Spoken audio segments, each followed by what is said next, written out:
नमस्कार दोस्तों, ocean network में आपका स्वागत है। आज बात करेंगे पाकिस्तान की और पाकिस्तान के साथ-साथ अपने जम्मू कश्मीर की भी। तो इधर फिर से बौखलाहट दिखाई दे रही है। कुछ-कुछ ऐसी घटनाएँ घट रही हैं जम्मू कश्मीर में, जिनसे ये पता चलता है कि अभी इनका समूल नाश हुआ नहीं है। अभी भी ये घात लगा कर के अपनी उपस्थिति दर्ज करा रहे हैं। इस पर आएँगे, लेकिन इससे पहले पाकिस्तान में इस समय जो कुछ घट रहा है, वो एक नए संकेत दे रहा है। एक डेढ़ दर्जन के आसपास आतंकवादी या आतंकवादियों के सरगना, जो भारत में भी किसी न किसी आतंकवादी वारदात से जुड़े रहे हैं, उनका एक के बाद एक खात्मा। ये क्या शो करता है?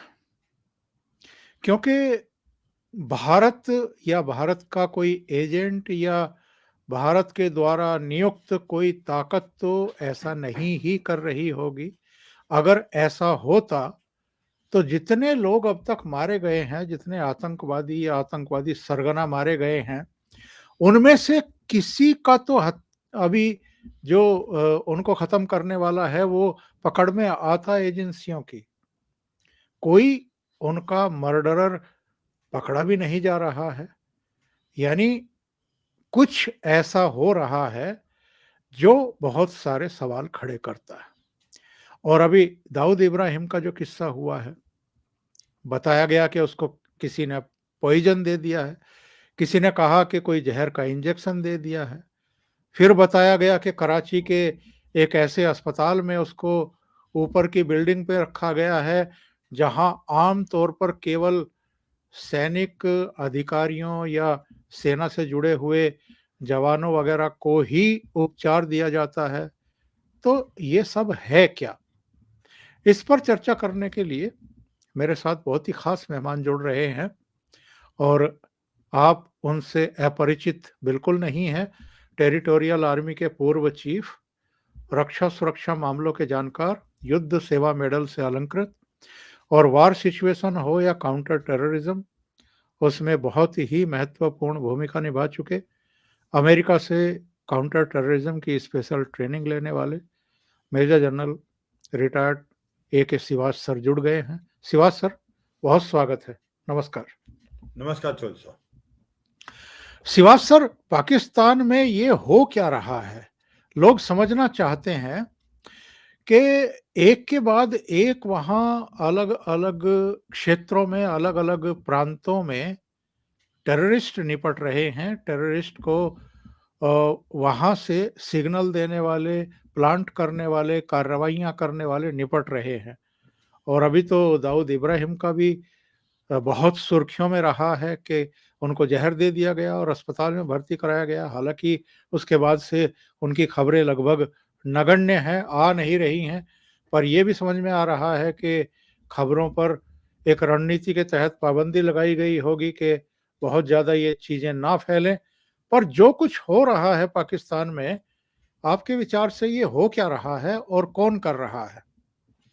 हाँ, बिल्कुल। देखो मुझे लगता है चौधरी साहब सच्चाई ये है, आज पाकिस्तान को लगता है कि ये जो आतंकवादी जिन्होंने उन्हें पाला था, आज उसके लिए लायबिलिटी बन गए। एक तो फाइनेंशियल एक्शन टास्क फोर्स है, इसको ग्रे लिस्ट पे डाला हुआ था।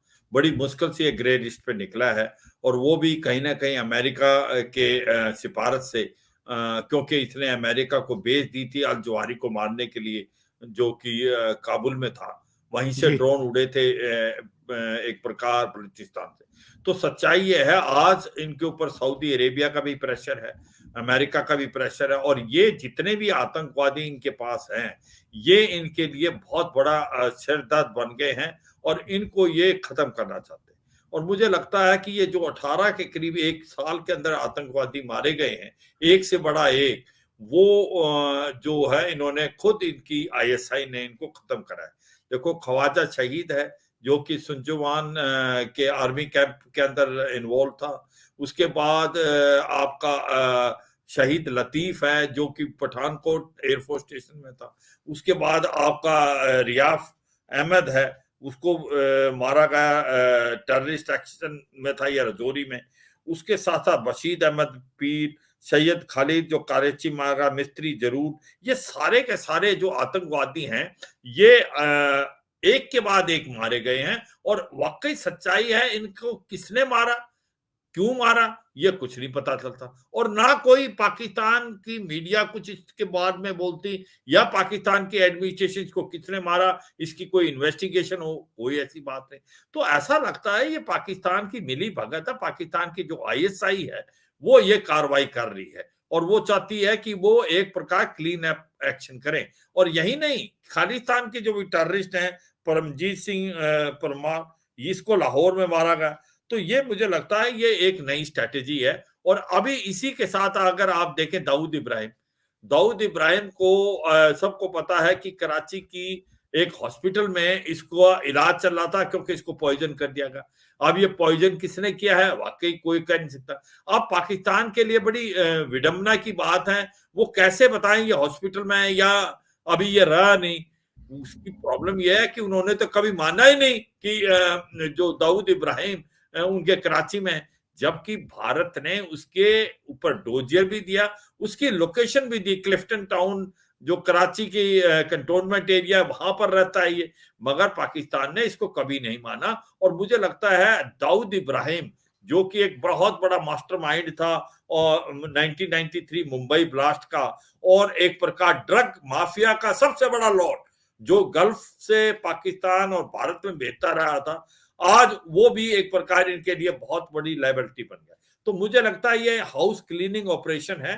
पाकिस्तान की जो आईएसआई वो गवर्नमेंट के कहने पे एक के बाद इनको खत्म कर रही है और ये सच्चाई है, ये आज इनकी लायबिलिटी बन गए, इसीलिए कोई इन्वेस्टिगेशन नहीं। अब मुझे लगता है समय दूर नहीं, जो हाफिज शहीद है, जो लश्कर तोबा का कमांडर है, और मसूद अजहर जैसे मोहम्मद का, सैयद सलाउद्दीन हिजबुल मुजाहिदीन का, इनका भी नंबर आएगा। और ये मुझे लगता है ज्यादा देर टाइम रहने वाला नहीं। और ये वाकई ऐसा लगता है कि ये पाकिस्तान की खुद की करनी है, क्योंकि कोई भी उसके ऊपर बातचीत नहीं हो रही, कोई उसके ऊपर ये नहीं कि इसको किसने मार दिया, इसकी कोई इन्वेस्टिगेशन हो, ऐसा कुछ नहीं है। चौधरी साहब।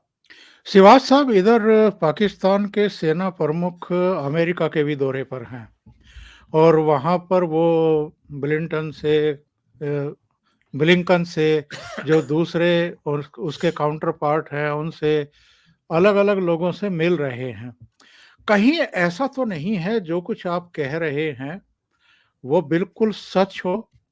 और चूंकि पाकिस्तान भुगत चुका है, एफएटीएफ की ग्रे सूची में रहा है, दुनिया भर से मदद मिलनी बंद हो चुकी है, यहाँ तक के जो इनके खैर ख्वाह माने जाते हैं यानी चीन, सऊदी, यूएई, कुछ और जैसे तुर्की भी थी, मलेशिया की तरफ से भी कुछ इनको सपोर्ट वैसा मिलता था, फाइनेंशियली तो सपोर्ट नहीं मिलता था, पर कम से कम सऊदी से तो मिलता रहा इनको। और जो आप इशारा कर रहे हैं कि कहीं ना कहीं सऊदी की तरफ से कोई प्रेशर रहा होगा कि भाई इस बीमारी से आप मुक्ति पाइए, नहीं तो बर्बाद हो जाओगे, कोई तुम्हारे साथ नहीं खड़ा होगा। यहाँ तक के जो मुस्लिम देशों का संगठन है वो भी कभी कभी तो इनके मन की कर देता है, वरना आम तौर पर इनके साथ खड़ा हुआ दिखाई नहीं देता है। तो क्या अब पाकिस्तान में वाकई जो ये शरीफ बंधु हैं, नवाज शरीफ भी वापस लौट आए हैं, चुनाव की प्रक्रिया शुरू है वहाँ पर, जाहिर है इमरान खान जो है वो तो जेल में है और उसका तो अब कोई भविष्य है नहीं। मिलिट्री को भी ये समझ में आ गया है कि जो हमने सांप पाल रखे थे वो अब हमारे लिए ही खतरा बन गए हैं, देश के लिए खतरा बन गए हैं। तो इसलिए अब अमेरिका को भी ब्रीफ करने गए हैं पाकिस्तानी सेना प्रमुख कि हमने अब ये फैसला कर लिया है कि इनसे मुक्ति पाई जाए। हाँ, बिल्कुल। देखो, ये सच्चाई है कि जो पाकिस्तान की जो फ़ौज है, उसका बहुत बड़ा जो महत्व है। और ये सच्चाई है, ये तो सबको पता है, हर देश के पास आर्मी है, मगर पाकिस्तान की आर्मी के पास देश है। तो इसलिए जो पाकिस्तान के आर्मी चीफ हैं, वो डी फैक्टो प्राइम मिनिस्टर का काम करते हैं कई बार। और जिस प्रकार से वो पहले सऊदी अरेबिया गए, यूएई गए, अभी अमेरिका की जो विजिट में है, वो सेक्रेटरी ऑफ स्टेट से भी मिले एंटनी ब्लिंकन से, सेक्रेटरी ऑफ डिफेंस से भी मिले ऑस्टिन लॉयड से, वो फिर डिप्टी एनएसए से मिले। तो ये अगर आप कहो कि भाई जो चीफ ऑफ आर्मी स्टाफ है उनका इससे क्या लेना देना, हमारा कोई चीफ ऑफ आर्मी स्टाफ तो ऐसे सेक्रेटरी ऑफ स्टेट और डिफेंस सेक्रेटरी से नहीं, वो अपने काउंटर पार्ट से मिलेगा चीफ से। मकसद ये है कि वो सारी कार्रवाई करते हैं जो कि एक मिनिस्टर करता है या प्राइम मिनिस्टर करता है। और ये सच्चाई है कि अमेरिका और पाकिस्तान के रिलेशन में बहुत खटास आ गई थी इमरान खान के टाइम में, और कहीं ना कहीं इमरान खान ने जो अमेरिका की तरफ उंगली भी उठाई थी कि उसकी इन्वॉल्वमेंट है उसको गिराने में, उसकी गवर्नमेंट। तो सच्चाई है, एक तो वो रिलेशनशिप इंप्रूव करना चाहते हैं, दूसरा अमेरिका की तरफ से बहुत प्रेशर है कि आप टेररिज्म का साथ छोड़ें, क्योंकि हम अभी तक तो आईएसआई और सीआईए चाहे कुछ भी हो, अफगानिस्तान में इनका बहुत क्लोज था एसोसिएशन, स्पेशली जब रशियन थे, वो अभी भी है, मगर उन्होंने अब इसको साफ वार्न कर दिया है, आप अपने हाउस को क्लीन करें, आप टेररिस्ट जो पाले हुए हैं आपने, जो हिलेरी क्लिंटन ने 2013 में बताया था जब वो आई थी as a secretary of state Pakistan में, कि अगर आप अपने कोर्टयार्ड में सांप पालेंगे तो एक दिन वो आपको डसेंगे। तो वो आतंकवाद जो इन्होंने पाला था, आज वो तहरीके तालिबान पाकिस्तान के रूप में इनको डस रहा है। और ये जो आतंकवादी इन्होंने पाले हुए हैं भारत के लिए, ये इनके लिए सिर दर्द बन गए हैं, क्योंकि अब फाइनेंशियल एक्शन टास्क फोर्स इनको फिर ग्रे लिस्ट में डाल सकती है, फिर इनको कोई पैसा नहीं मिला, इकोनॉमिकली बहुत बुरी हालात है। 4 बिलियन डॉलर के करीब 4.5 बिलियन डॉलर इसकी फॉरेन रिजर्व है, ऊपर से 96 बिलियन डॉलर का कर्जा है, 4 बिलियन डॉलर इनको हर साल चाहिए ओनली इंटरेस्ट पे करने के लिए, इन्वेस्टमेंट कोई आ नहीं रही, एक्सपोर्ट जो है वो निल हो गए, टेक्सटाइल इंडस्ट्री बंद होगी इनकी जो एक्सपोर्ट करती थी, इंपोर्ट बढ़ते जा रहे हैं, और इन्फ्लेशन जो है उनका 39% है, highest in Asia and one of the highest in the world. आज उनका रुपी 77% गिर गया एक साल के अंदर, 300 रुपए बराबर है $1 के। तो ऐसी हालात हैं, इकोनॉमिक क्राइसिस, पॉलिटिकल इंस्टेबिलिटी, आतंकवाद बढ़ता जा रहा है। वहां से बलूचिस्तान से औरतें आ गई हैं सड़कों पे, वो आ रही हैं पाकिस्तान के इस्लामाबाद में, जो जाना चाहती हैं, उनके मिलना भी चाहती हैं, वो प्राइम मिनिस्टर से उनको मिलना नहीं देना चाहिए क्यों। तो इसको सारे को मद्देनजर रखते हुए मुझे लगता है एक बहुत बड़ा प्रेशर है, और जो आर्मी चीफ है जनरल असीम मुनीर जो अमेरिका गए हैं, तो कहीं ना कहीं इसी को ब्रीफ करने गए हैं, और उनका बहुत बड़ा से है पाकिस्तान में, और मुझे लगता है वो भी चाहते हैं कि किसी तरीके से इस इकोनॉमिक क्राइसिस से बाहर निकला जाए, किसी तरीके से मदद ली जाए अमेरिका से, सऊदी से, यूएई से। और मदद अब वो देश तभी देंगे जब आप आतंकवाद का कहीं ना कहीं साथ छोड़े। अब ये जो सांप पाले हुए हैं, ये कहीं ना कहीं पाकिस्तान ही खुद ही इनको खत्म करेगा। और ये जो 18 और से 20 से के करीब जो आतंकवादी एक के बाद एक मारे गए हैं लास्ट 1 साल के अंदर, वो सारे ये मुझे लगता है आईएसआई का ही काम है, और वो धीरे धीरे अपना क्लीन अप एक्शन कर रहे हैं। चौधरी साहब और शिवाज साहब, जो बदलाव इधर जम्मू कश्मीर में किए हैं भारत सरकार ने, उसके बड़े सुखद परिणाम देखने को मिल रहे हैं। और वो परिणाम जो है वो पाकिस्तान के कब्जे वाला जो कश्मीर का इलाका है, वहाँ के लोग भी देख ही रहे हैं। वो पिछले काफ़ी समय से इधर जो विकास कार्य हो रहे हैं, उनको देख कर के बहुत विचलित भी हैं, सड़कों पर भी हैं, प्रदर्शन भी कर रहे हैं। अब तो डिमांड करनी शुरू कर दी है कि बॉर्डर खोलिए, हम तो भारत के साथ मिलना चाहते हैं। तो एक नई समस्या पाकिस्तान सरकार के सामने ये खड़ी हो गई है, और इसलिए बौखलाहट में कभी-कभी अभी भी कुछ जो स्लीपर सेल हैं उनको वो एक्टिवेट करते हैं, और जिस तरह की घटना ये पुंछ में हुई है उस तरह की घटना करा देते हैं। हाँ बिल्कुल, देखो इसमें दो बातें हैं। ये सच्चाई है कि आर्टिकल 370 और 35 से एब्रोगेट होने के बाद जो कश्मीर घाटी के अंदर एक प्रकार से बहुत ज्यादा पीस और आपको डेवलपमेंट आई है।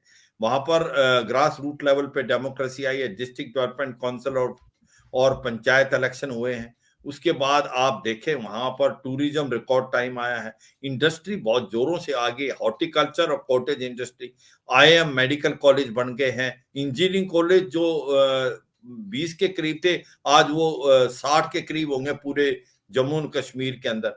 और जो पत्थरबाजी की घटनाएं होती थी किसी समय में, जो पैसा आता था आईएसआई से, हुर्रियत से, और बच्चों को भुगला के उनसे पत्थर बजाते थे, आज एनआईए ने उसको चोक कर दिया, हुर्रियत को जेल में डाल दिया, आज कोई पत्थरबाजी घटना ही।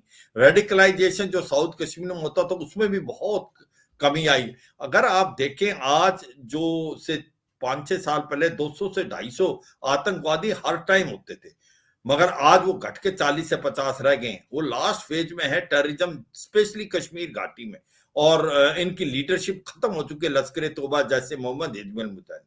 तो ऐसे को देखते हुए पाकिस्तान बुखला गया, पाकिस्तान को लगा कि उनकी गेम तो खत्म होगी।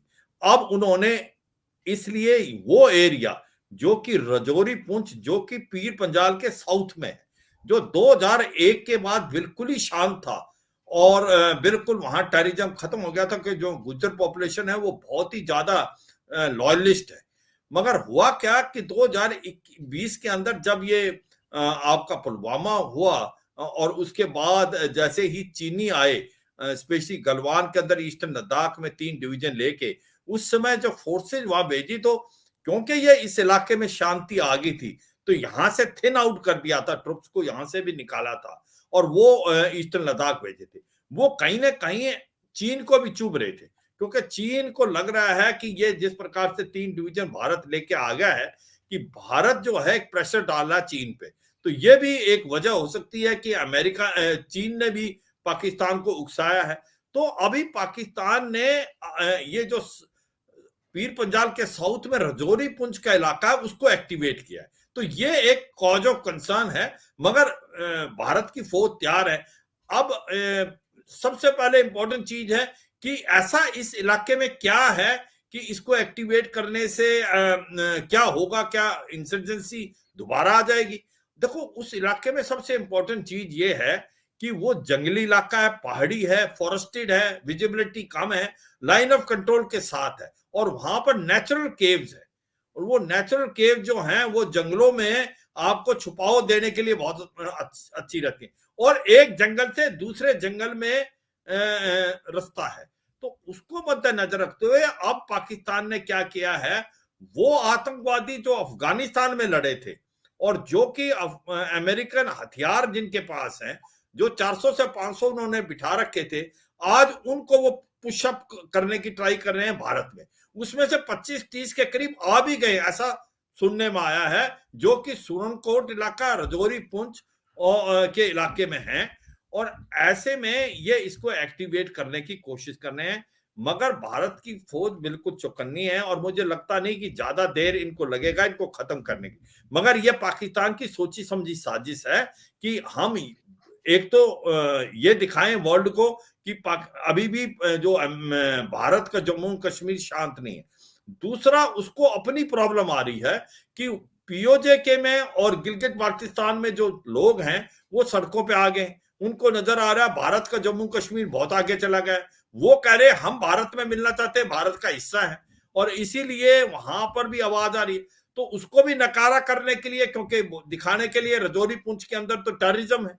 तो एक प्रकार से दो बातें हैं, एक तो चीन ने प्रेशर डाला है कि इस इलाके को एक्टिवेट करो और कहीं ट्रुप्स निकाला है भारत ईस्टर्न लद्दाख से और यहां भेजे, जिससे प्रेशर खत्म हुआ। और दूसरा, कहीं ना कहीं पूरे वर्ल्ड को दिखाना और अपनी पॉपुलेशन को दिखाना पीओजे के और गिलगित बाल्टिस्तान में कि भाई जो टेररिज्म अभी भी है, स्पेशली पुंछ, रजौरी और थाना मंडी के इलाके में और सूरमकोट के में। तो मुझे लगता है ये इसकी एक प्रकार से स्ट्रेटेजी है, मगर इसको स्ट्रेटेजी को काउंटर करने के लिए भारत की फौज चुकनी। मुझे लगता है इसको काउंटर करने के लिए हमें अपनी स्ट्रेटेजी बदलनी पड़ेगी, क्योंकि ये इलाका पहाड़ी है, जंगली है। अभी तक भारत की जो फौजें थी वो कश्मीर घाटी के अंदर बिल्टअप एरिया में थे, और ऊपर जो पहाड़ी इलाका है वहां बर्फ पड़ जाती है, वहां से इन्फिल्ट्रेशन अब नहीं होती, यहाँ तो 12 महीने होती है। यहाँ पर जो सच्चाई है, अगर आप जंगल में मुठभेड़ होती है तो आपकी खुद की भी कैजुअलिटी होने के बहुत चांसेस है। दो बातें वहां जो कॉज ऑफ कंसर्न है कि वहां पर एक तो ये अभी गांव वगैरह में नहीं जाते क्योंकि वहां पर नेचुरल केव है, वहीं पर अपना सामान रखते हैं जिसको कैशेज बोलते हैं, जिसमें अपना हथियार भी खाना पीना भी। मगर ये रक्की के लिए इंटेलिजेंस के लिए ये इस्तेमाल करें गांव वाला, इसका मतलब ओजीडब्ल्यू अभी भी हुए हैं जो अब हमारे लिए चिंता विषय स्लीपर सेल ओजीडब्ल्यू। हमें उनका भी ये पहचानना पड़ेगा वो कौन है जो इनकी मदद करे, क्योंकि कोई भी देखो समुद्र के अंदर मछली जब तक नहीं रह सकती जब तक पानी नहीं, तो ये बिल्कुल। पानी है, ये ओजीडब्ल्यू और स्लीपर सेल ये हमें अब पता लगाना पड़ेगा और इनको न्यूट्रलाइज करना पड़ेगा। तो ये एक बहुत ही इंपॉर्टेंट चीज है। दूसरा, हमें अभी स्ट्रेटेजी चेंज करनी पड़ेगी। अब जिस प्रकार से हमने उड़ी के बाद सर्जिकल स्ट्राइक किया, पुलवामा के बाद बालाकोट किया, अब हमें टाइम आ गया कि इनकी जो लॉन्च पैड और जो ट्रेनिंग एरिया में जो यहां बिठा रखे हैं उनको ऊपर आप एक प्रकार से स्ट्राइक करें। और ये हमारे पास ताकत है आज की तारीख में, स्पेशली रफेल आने पे हमारे पास माइका मिसाइल और स्कल्प मिसाइल है जो 600-700 किलोमीटर जा सकती है, वो भारत से। मुझे लगता है कि अभी आपको करना पड़ेगा, क्योंकि आप ऐसा नहीं कर सकते आपकी खुद की कैजुअलिटी हो, क्योंकि भारत के भी एक साल के अंदर कम से कम 18-20 से ज्यादा कैजुअलिटी हुई है पुंछ रजौरी के इलाके में, और जहां पर 4-5 के करीब अफसरों की भी हुई। तो मुझे लगता है 21। ये स्ट्रेटेजी हमें चेंज करनी पड़ेगी। अब चेंज हाँ। करके हमें वहां अंदर बढ़ के घुस के मारना पड़ेगा, और ये हमारे अंदर काबिलियत और क्षमता है। दूसरा, हमने सीज फायर कर रखा है, वो सीज फायर जो है पाकिस्तान को बहुत सूट करता है, क्योंकि पाकिस्तान के पास ना तो इतना पैसा है कि वो आरटी का एम्यूनिशन खरीद पाए, और दूसरा उसका जो वेस्टर्न बॉर्डर है खैबर पख्तूनख्वा, वहां पर बहुत बड़ी मिलिटेंसी और टेररिज्म चला है, तहरीके तालिबान पाकिस्तान और अफगानिस्तान के साथ, कि उसके रिलेशन बहुत खराब हो गए हैं क्योंकि डूरन लाइन नहीं मानता। पश्तून जो है वो अफगानिस्तान का हिस्सा मानते हैं खैबर पख्तून में। तो ऐसे में अगर जरूरत पड़े तो हमें ये सीज फायर तोड़ना चाहिए और इनकी पोस्टों को बर्बाद करना चाहिए, जो इसको एक प्रकार से जो इन्फिल्ट्रेशन है उनको मदद कर रही है। तो ये मुझे लगता है अभी चेंज करनी ही पड़ेगी स्ट्रेटेजी, क्योंकि करीब करीब 2-3 महीने के अंदर भी हमारी कैजुअलिटी जो हुई है वो काफी हैं, और वो कॉज ऑफ कंसर्न है। और मुझे लगता है जो हमारी देश की मिलिट्री है वो इसके लिए काबिल। देखो एक बहुत इंपॉर्टेंट चीज है कि जो अभी प्राइम मिनिस्टर मोदी और की जो पॉलिसी है और डिफेंस मिनिस्ट्री की जो पॉलिसी है वो ये है कि आपको खुला हाथ है, फौज को खुला हाथ है, जैसी सिचुएशन देखे आप एक्शन ले सकते। तो ये कहना है कि भाई क्या गवर्नमेंट ने कुछ कहा, नहीं, गवर्नमेंट ने आपको खुली छूट दे रखी है। अगर आपको महसूस होता है कि आपने ये एक्शन लेना है तो आप ले सकते हैं। तो ये एक बहुत बड़ी बात है, और मुझे लगता है कि अब समय आ गया है हमें प्रो एक्टिव स्ट्रेटेजी और पाकिस्तान के अंदर घुस के मारना पड़ेगा, क्योंकि आप बार बार इतनी कैजुअलिटी नहीं ले सकते। चौधरी साहब। शिवाज साहब बिल्कुल सही कह रहे हैं। मेरे सामने एक आंकड़ा है, पिछले 26 महीने में ये चौथी वारदात है और हमारे अब तक 21 जवान जो हैं वो सर्वोच्च बलिदान दे चुके हैं। 11 अक्टूबर 2021 को चमरेड़ इलाके में तलाशी अभियान चल रहा था। जवानों पर घात लगा करके हमला किया गया। जेसीओ समेत 5 उस समय सर्वोच्च वीर गति को प्राप्त हुए। इसके अलावा 20 अक्टूबर 2021 को भाटादोड़िया में तलाशी अभियान चल रहा था। 6 जवान उस समय बलिदान हुए। 1.5 महीने तक जम्मू पुंछ हाईवे को बंद करके फिर तलाशी अभियान चलाया गया। 20 अप्रैल 2023 यानी इसी साल जो भाटादोड़िया इलाका है वहां सैन्य वाहन पर ग्रेनेड से हमला किया गया और नतीजा ये कि गोलीबारी हुई और 5 जवान जो हैं हमारे शहीद हुए। और 21 दिसंबर 2023 यानी आज से 2 दिन पहले जो सावनी है वहां घात लगा करके हमला किया गया और हमारे 5 जवान जो हैं वो सर्वोच्च वीर गति को प्राप्त हुए। शिवाज सर, आपने बहुत अच्छी जानकारी दी है और क्या एहतियाती उपाय करने चाहिए, क्या रणनीति बनानी चाहिए, इसकी भी चर्चा आपने की है। आप जुड़े, ओशियन नेटवर्क के लिए आपने इतना समय निकाला, आपका बहुत-बहुत धन्यवाद। नमस्कार। नमस्कार चौधरी साहब, जय हिंद। जय हिंद सर।